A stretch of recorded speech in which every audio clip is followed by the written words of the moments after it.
Namaskar. Welcome to this Saturday afternoon. Something to ponder about. This is not an easy topic to deal with because tariffs are something that is scaring everybody. Everybody is looking at the short-term pain of possible increases in many goods while there is a long-term benefit also. This part is not being highlighted because those who are used to the way things are continuing to say that tariffs are bad, tariffs are bad, tariffs are bad. So we take a critical look and we are going to examine both pros and cons and also a way forward. All this and more, and this is just one of a series of topics that we are going to be discussing. Like for example, tomorrow, if everything goes smoothly, we'll have a very in-depth discussion with Sree Iyer App IOS, where we are going to look at how United States is going to re-evaluate its assets. It's a very important topic, so do come in and watch that one too. But now let me set the stage for what is going on right now. Why such high tariffs? We know that when the tariff is levied, the company that is importing it is going to pass it on to the customer. Everybody knows this thing, which is why everybody is screaming that it's going to make things very expensive. But rid me this puzzle. Since Trump came, and Trump has been talking about raising tariffs for a month before, or even 2 months before he assumed office. Tell me this, if tariffs were coming, then you should expect that people will start raising prices in the market. On the contrary, prices of eggs, even gasoline, diesel have fallen. Why is that? And because the crude price has fallen, the overall price of everything else falls. Because I told you there's a direct cost of crude falling. When there is a direct cost, is the one that you get directly: kerosene, diesel, petrol, aviation kerosene, that sort of stuff, which is extracted from the crude. The indirect cost is what is passed on because of a higher price at the pump. Then the trucks that carry these goods, we are going to tag on that addition to the customer, and so the customer feels that it is going up. So what we saw was the opposite. Why doesn't anybody explain what is happening here? And the reason some of these things happen is because market is always forward looking. They know that once Trump comes, he's going to re-enable shale processing, which means the United States is going to jump right into the energy market and it is going to start pumping. Those who are pumping now, enjoying slightly higher prices, are going to be under pressure. So in order to keep their market share, what are they going to do? Lower the price. This is exactly what is the reason why crude is going down. And as to eggs, I think eggs are a domestic commodity, meaning they are manufactured in US, consumed in US. Therefore, there is not much of a difference in price. In fact, they've gone down by a little bit. Maybe the hens are being extra efficient. I don't know. I'm just kidding here. But that is what it is. Now, let's take a look at what happens when tariffs go up. What other benefit does America get? And there was a interview in, what's his name? Bill Maher's show. And he was talking to a journalist. Her name is 𝗤𝗏𝗄𝗏, and here's what she had to say about this. I request all of you to please like this video, and if you have not subscribed to our channel, do subscribe to our channel. Here we go. The question about manufacturing in the 70s. Oh, I don't blame you. The reason people want to go back to the 70s is in the 70s, the largest share of our GDP was in the... Hang on a second. All right, Bill Maher show. Here we go. I want to answer the question about manufacturing in the 70s. Oh, I don't blame you. The reason people want to go back to the 70s is in the 70s, the largest share of our GDP was in the middle class. And that was not separate from the fact that 25% of our economy was in manufacturing. Right, the largest share of our GDP was in the middle class, the biggest chunk, the middle class, most people of who what were was middle produced income. came from the middle, and now it comes from what? The rich. Now, the top 20% controls over 50% of the GDP. Our economy was an upward funnel of wealth, and the largest share, which used to be in manufacturing, which gave a lot of working class people a middle class standard of living, now the largest share is in real estate and finance, meaning that asset-rich Americans are controlling over 50% of the GDP, and they have left the working class out of all of that prosperity that was generated. That manufacturing is still being done. It's just being done in other countries. It is still for wages we will not work for. That's exactly right. You're right, Bill. That's what the tariffs are for. They are to make American workers more competitive in the global market. Why are we accepting that there should be a race to the bottom? You know, China, what is its competitive advantage over us? It's that it pays slave wages. Why should we accept that? They're still manufacturing our PPE, our pharmaceuticals, our cars. They're making all that stuff. Trump says there are 5 industries that we cannot have any kind of national security without having a stake in them. Pharmaceuticals, lumber, steel, aluminum, and I forget what the 5th one was. But these are really important, that we have a stake in the manufacturing of the things that we need as a nation, so that when China decides that it wants to go to war against us, we're not relying on them for steel and aluminum in order to fight them. Okay, well, at least that's an answer. So you get the idea here, right? There is a looming war with China. This is something that cannot be avoided, and because it's like this is the path that China has chosen to take. You turn everywhere, there is a Chinese hand.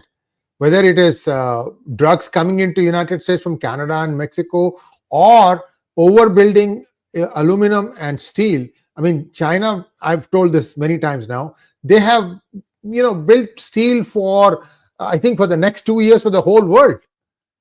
And Nippon Steel, which is a Japanese steel maker, actually was going to go under.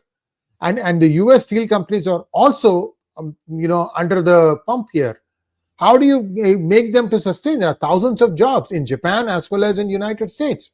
How do you, this is not to do with creating new stuff. This is existing stuff. Okay, so I want you to keep this thing in mind. This is one point of view, okay? This is one point of view. There is another point of view that is coming up, and I'm going to show you that also. And then at the end, I will give you my 2 cents on how I think US plans to navigate this, because no one knows what is on Trump's mind. But from the moves he's making, he's preparing for a war with China because he thinks that is inevitable. Many think that is inevitable because China has become so big that it needs to do something. Otherwise, its population will lynch the CCP leadership. I'm sorry to say this. That's how bad things have become in China. So let's see what the other view is. So this is what we just saw, the video, 𝗤𝗘𝗙 𝗤𝗙𝗆. So the tariffs will help America find a way to manufacture some of the things that it has given up. Because at every step of the way, over the last 15, 20 years, the manufacturers in US would say, if we have a 10% tariff on China's products, then we will be able to make them here and still turn a decent profit. The delta was 10% of making a good. However, China, while starting out to be very, very low priced labor, slave labor, they occupied the market. But since then, they have actually improved their processes. Their processes have improved. They're also using robots. And with that, what happens is that China can also produce things efficiently. In other words, China also has room to adjust for higher tariffs. What if China says, okay, I am going to reduce my profit and adjust this 25% tariffs within my own product? In other words, at the checkout counter, it's going to cost the same, but China has found a way to manufacture it at a lesser price. What happens then? That is the other problem. So we have two things, but one new problem that's coming up. If China manages to eat all that extra money and still be costing the same, what happens then? We're going to look at that. So Tim Cook in 2018 highlighted this, saying that Apple relies on China for its high-tech jobs, and for that, it has found a way to use robotics, especially if you think about iPhone, right? It's such a delicate piece of equipment. See, there are three, you can see this thing, 3 video cameras on the back side, and there is one in the front. The one on the back are the most powerful ones, and these ones actually can zoom in and zoom out. In other words, the lens itself is capable of moving back and forth, and they are pretty clean. I mean, you can put it in your back pocket and go and start clicking. Somehow the pictures come out good. What I'm trying to say is there are a lot of moving parts in this, and these are not some things that can be assembled using fingers. China has found a way to automate that part, use robotics for precise placement of some of these things, and it's been thriving. Although now 25% of all iPhone manufacturing has moved to India. And I think maybe some percentage has gone to Vietnam also. The reason why it moved to India so much is because there is semi-skilled labor required. And Apple iPhone has that a little bit more requirement in terms of who is assembling it. That's why it is doing it. They are doing it in India. So what does it make? Add tariffs, okay?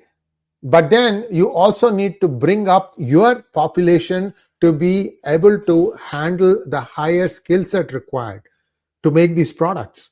If China has already factored in the fact that if the tariffs really make a difference, we are going to produce them in using robotics and produce them cheaper, then what does US do? US still doesn't gain anything. If 25% tariffs on China is being eaten by China, US government gets some money, but the consumer doesn't care. Then again, manufacturing won't come back to the United States. That's the inertia part you're talking about. So what is needed is a lot of education towards looking towards the future. For example, I'll give you another thing. Knowledge is doubling itself every 18 months. What does that mean? What it means is what you learned in the last 18 months is already obsolete. So there is something new happening. So what is a typical college course? 4 years. So by the time you graduate, you're already obsolete of what you learned. What is the solution then? You need to be able to get into a mode where you're constantly educating yourself on the job. And many companies do that. They say, we are going to go into this technology, so let's all go into. That's where the CTO of the company is a very crucial role, where he sees some new tool and says, this is the best fit for what I need. Then he reorients the company towards that. Everybody starts learning that. And then after that, a new product, new project, new tools, new everything all over. The cycle starts again. This is what is happening in some of the successful companies in the United States today. And for being able to think on your feet, for being able to learn new tools on the fly, you are being paid top dollar. It also means that many people who were doing less complicated tasks, all those things, AI is taking their jobs. So there is all these many things up in the air, and one wonders then, what the hell am I going to do then? The point here is try and be in a mode of learning. Learn new things and learn to apply those new things into the things that you do. I mean, you're seeing a lot of AI content from PGurus. I hope you guys are liking it. We are trying to get better and better at it. Some of the new stuff that you're going to see is going to be even more compelling for viewing. So this is what I'm trying to say. Okay, so that is one problem. So tariffs can be offset only by having better skills. Now let's get to the bigger picture. The United States dollar. The United States dollar, it's become the global currency, and 40% only is consumed, 35 in fact, 35 to 40%, somewhere in that ballpark. It could even be as low as 30%. Is only consumed in the United States. The rest is being consumed outside because it's the international currency, reference currency. Now, if you want to maintain this status, there was a Belgian-born economist called Robert Triffin, who in 1959 said that the dollar peg of US dollar to gold cannot sustain. And that's exactly what happened in 1971. Nixon took the US dollar off of the gold standard. Why is that? It's because there is a conflict between the country issuing the global reserve currency, that is US, and maintaining its own economic stability. Two things that are happening. Now look at how China is managing this. China has its own internal currency, and for the external currency, it deals with the US dollar.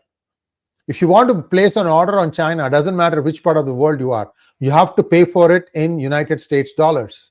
You can't pay for it in yuan unless you are in some special deal or something like that. So why is it doing that? Because China needs your dollar to buy the raw materials it gets from other countries in order to assemble them in US, in order to assemble them in China and make the final product. So what is China's advantage? Efficient manufacturing. That's it. But they haven't kept quiet. They've also improvised on manufacturing tools. They have state-of-the-art robotics. So there is that problem also to deal with. So all these things are beginning to build up now. You have this problem about Tariff effect, where you have to maintain these two balances. And one way to fix that is to have, a lot of currency printed and supply the world with enough reserve currency, and the issuing country then has to maintain trade deficits, and that's what the United States has been doing. It has deficits with China, with Mexico, with Canada. Some total is $1.2 trillion, right? And these are only going up. At some point, these things start making the country that has the surplus nervous. What happened in 2008 is a Chinese official mentioned this exact Tariff effect and said that we are concerned that the United States is just keeping on printing currency. 2008, 17 years ago. Since then, US has really printed the heck out of it.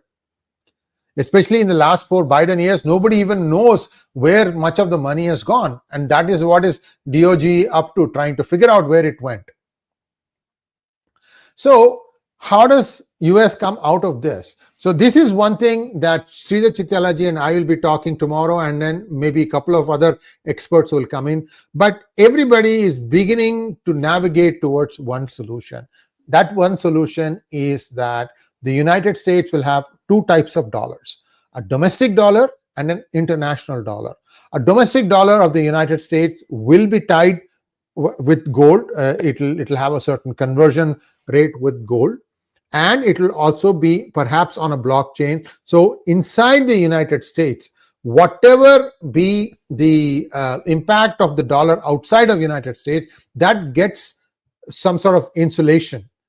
This is the next step, by the way. Why this is needed is because of what I told you. If China continues to become efficient, and no matter how high a tariff you levy, if the price out the door at the checkout counter is the same, then US can never get back into manufacturing, right?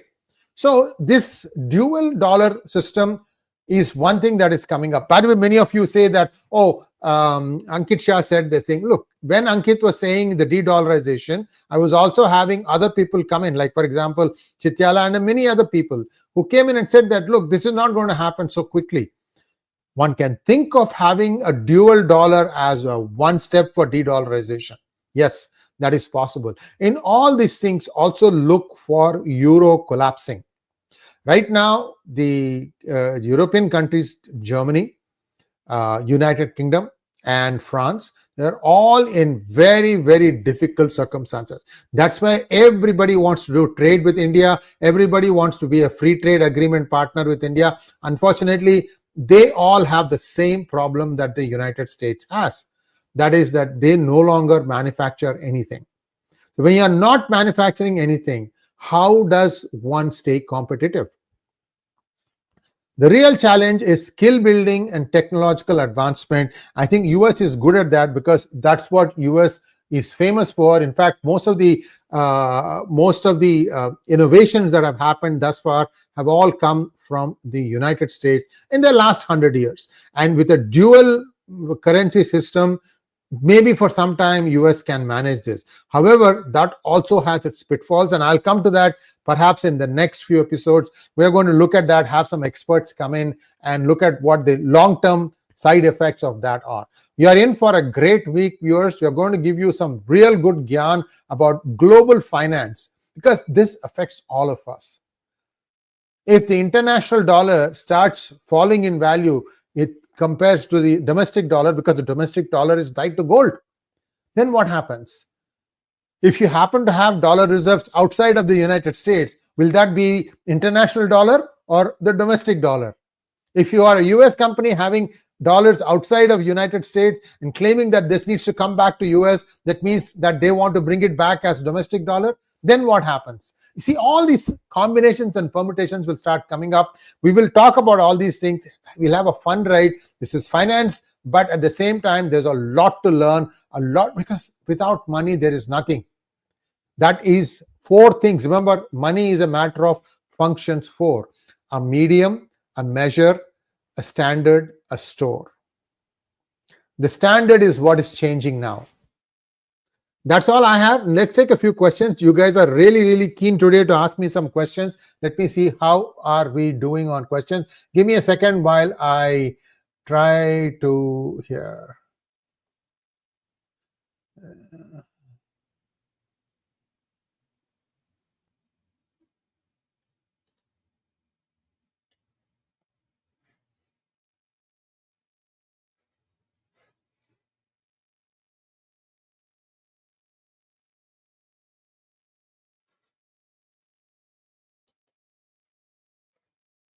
Okay, I have 5 questions. I'm going to just start going through one by one. Thank you, Vignesh Prabhu. Sree Iyer, I have tagged you on tweet. There is an amendment passed in Treasury Secretary instructed to revalue the gold and difference should be tariffed as cash. Please do one show on this. Yes, I will take a look at that, Vignesh. Thank you so much. Next one. 𝗏𝗏𝗏 9100. Thank you so much. Thank you for bringing quality news and info to us. My pleasure, 𝗏𝗏𝗏. I mean, this thing, 3 hours of preparation, guys. 20-minute talk, 3 hours of preparation. That's how much it takes to bring quality content. Partha says, Mr. Trump talked about a weaker dollar to shift manufacturing equipment more efficiently to USA. How to achieve this? By triggering a mild recession by tariffs that may have backfired? Well, if you have a dual dollar, the international dollar will pay for the equipment to be brought back into United States. Think about that. These are all some of the variations that are coming up. Now, where has the egg prices fallen? Some of your viewers are also in US. I thought you guys gave the correct info to your viewers. Egg prices have fallen in the United States. Not much, maybe 5 cents or 10. Look, grocery prices keep changing a little bit here and there. This is being made to, press a point that, look, tariffs don't mean higher costs for everything. Some things have actually fallen. And if the crude falls, there is a direct benefit to everybody because the price fall in crude impacts direct prices and indirect prices, and both benefit from a lower dollar, lower crude value. I mean, lower barrel of crude price. Partha wants to know, he says 𝗟𝗏𝗏, our new team and multipolar means USA diluted +3 with competition over Africa in the next 50 to 100 years. Partha, good observation. In fact, I'm hearing something very interesting. I don't know for sure, they haven't confirmed this yet. What I'm hearing is that the next G7 meeting is going to be happening in Canada. Remember the one where Jagmeet Singh said that we shall not invite Trump to come to Canada for that? Well, I'm hearing that neither Trump nor Secretary of State Marco Rubio are going to go to Canada. If that happens, that essentially closes the door on all these European countries, because G7 is what? Italy, France, Germany, Great Britain, right? And Japan and United States. I may be missing one, maybe Australia is also in that. But you see the point, right? If US is not a show, then what are they going to determine? G20 also, they have said that they are not going to be attending. Marco Rubio said he's not going to next G20 summit in South Africa. So a lot of things are happening, very fast moving events. And I want all of you to come back and listen to some of these things, because there's a continuity also in this. And there's a certain thinking that is going on. And I am beginning to feel more and more certain that this dual dollar is going to come. And the dual dollar will help the dollar stabilize itself.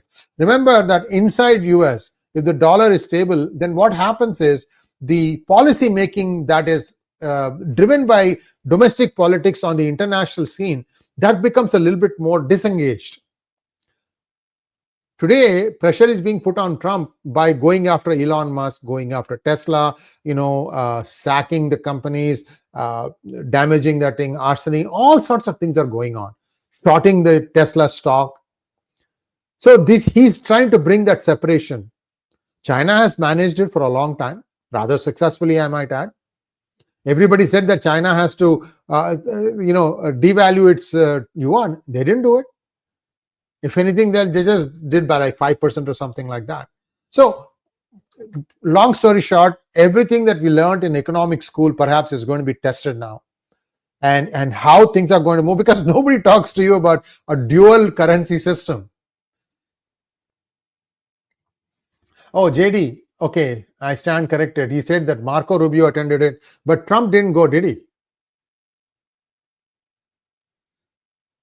I wanted to know if Trump went, because it was such a small thing that nobody seemed to have even followed it. Anyway, so that's all we have right now, and we'll come back later with more updates on this. Tomorrow at 7:30 IST, Indian Standard Time, we are going to have Sree Iyer App IOS. And there we are going to talk about something very close to this, very related to this, as to how US is going to deal with its $36 trillion deficit. Just listen to that. That's a totally new approach to some of the things that are happening. And, we have some think tanks, so we can kind of predict what's coming down the pipeline. Thanks again. Namaskar.